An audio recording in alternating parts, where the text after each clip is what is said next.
बच्चों नमस्कार। शिवाजी की पाठशाला में बच्चों आपका स्वागत है। बच्चों मैं आपको रेशों से वस्त्र तक इकाई करवा रहा था कक्षा 7 की, तो उसमें मैं आगे कंटिन्यू कर रहा हूँ। चलिए शुरू करते हैं बच्चों। देखिए, दैनिक जीवन में जंतु रेशों की उपयोगिता और उसके महत्व के बारे में आज हम लोग जानेंगे कि हमारे जीवन में जंतु रेशों की क्या उपयोगिता है और उसका हमारे जीवन में क्या महत्व है। चलिए शुरू करते हैं। हम अपने दैनिक जीवन में जिन जंतु रेशों का उपयोग करते हैं उनमें प्रमुख रूप से भेड़ के बालों से प्राप्त ऊन तथा रेशम कीट के कोकून से प्राप्त रेशमी धागे हैं। यानी हमारे जीवन में जो हम लोग दैनिक जीवन में जो रेशा इस्तेमाल कर रहे हैं, जंतु रेशा, वो भेड़ के बाल यानी कि जो ऊन होता है भेड़ के बालों से हम प्राप्त करते हैं वो, और रेशम कीट के कोकून से हम लोग क्या प्राप्त करते हैं, रेशमी धागा। इन जंतु रेशों का उपयोग विविध प्रकार के वस्त्रों को बनाने में किया जाता है। हम जितने प्रकार के वस्त्र आज पहन रहे हैं वो आपके इन रेशों से बनाए जाते हैं। ठीक है बच्चों, देखिए अब ये ऊन की उपयोगिता क्या है। मनुष्य ऊन का उपयोग स्वेटर बनाने में, शॉल, कंबल, लोई, टोपी, जैकेट आदि को बनाने में करता है। ऊनी वस्त्रों का प्रयोग ठंड से बचने के लिए किया जाता है। ऊनी रेशों के बीच वायु अधिक मात्रा में भर जाती है जो ऊष्मा की कुचालक की भांति कार्य करती है। इस प्रकार सर्दी के मौसम में ऊनी वस्त्र पहनने पर शरीर का तापमान क्या रहता है, स्थिर रहता है और ठंड नहीं लगती है। कालीन, गलीचे, पावदान तथा अन्य घरेलू सामग्रियों को बनाने में भी ऊन का उपयोग किया जाता है। तो बच्चों देखिए, ऊन की उपयोगिता बहुत ज़्यादा है। आप अच्छी तरह से जानते हैं कि हम लोग सर्दियों से बचने के लिए ऊन से बने हुए स्वेटर, शॉल, कंबल, टोपी, जैकेट्स इत्यादि, मफलर वगैरह जो है, कंबल हैं, ये सब लोग हम लोग इस्तेमाल कर रहे हैं। किससे बचने के लिए? ठंड से बचने के लिए करते हैं। और ऐसा क्यों होता है इन कपड़ों को पहनने से? क्योंकि ये जो कपड़े होते हैं ऊनी रेशों के बीच में क्या होता है, बहुत सारी वायु जो होती है उनके बीच में वायु जो है अधिक मात्रा में भरी रहती है, जिसके कारण क्या होती है, जो वायु है वो ऊष्मा की कुचालक है। इसीलिए क्या होता है कि बाहर का जो टेम्परेचर होता है वो हमारे शरीर के टेम्परेचर में को प्रभावित नहीं कर पाता है, और हमारा जो शरीर का तापमान है वो तापमान जो है बाहर के तापमान से प्रभावित नहीं हो पाता। इस वजह से जब दोनों संपर्क में नहीं आएंगे ये ऊनी कपड़ों को पहनने से, तो हमारे जो शरीर की गर्मी है जिसकी वजह से हमारा शरीर गर्म हो जाता है। तो हम लोग ये सोचते हैं कि जैसे कि ये गर्म कपड़े हैं और रजाई कंबल कहते हैं बहुत गर्म है, बहुत गर्म है। बेसिकली क्या होता है बच्चों, वो जो हम कंबल रजाई यूज़ करते हैं उसको यूज़ करने से क्या होता है कि वो ऊष्मा की कुचालक होती है, उसके अंदर क्या होती है, वायु भरी होती है, जिसके कारण वो ऊष्मा की कुचालक है और हमारे शरीर की गर्मी से ही हम गर्म हो जाते हैं। तो वास्तव में जो है ये कारण होता है। तो इसी प्रकार जो है ऊनी वस्त्र की तो उपयोगिता मैंने आपको बता दी। ठीक है, और बहुत सारी चीज़ें और भी हम बनाते हैं, जैसे गलीचे हैं, कालीन हैं, पावदान है, जो हम लोग घरों में इस्तेमाल करते हैं, सब बनते हैं। रेशम की उपयोगिता के बारे में यदि हम बात करें तो मैंने आपको पहले भी रेशम के बारे में बताया है।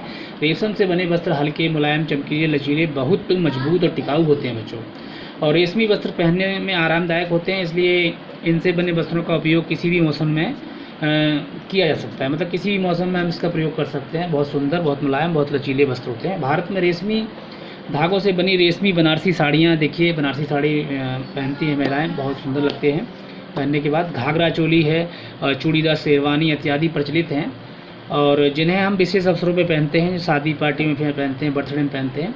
आजकल कृत्रिम रेशम से बने वस्त्रों का उपयोग चलन में अधिक है। आजकल देख रहे हैं आप कि मानव निर्मित और कृत्रिम रेशों का जो उपयोग है मानव बहुत तेज़ी से करता चला आ रहा है और आज कर रहा है। वस्त्रों के अतिरिक्त रेशम से अन्य वस्तुएं जैसे बनाई जाती हैं। वस्त्रों के अतिरिक्त और क्या क्या बनाया जाता है रेशम से?